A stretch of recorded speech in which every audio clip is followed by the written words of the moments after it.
உனக்கு அவ்வளோ கோவம் வருமோ? வாது ஒழுங்கா. அம்மா சொல்றது வாது.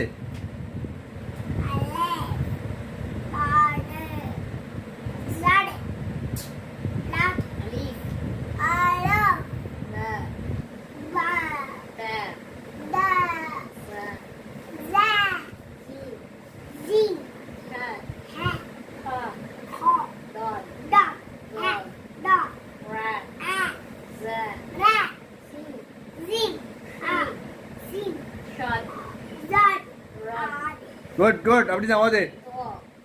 நான் வாப்பா வந்து நைட்டு கேட்பேன். மூத்தவள ஒழுங்கா வாதுல.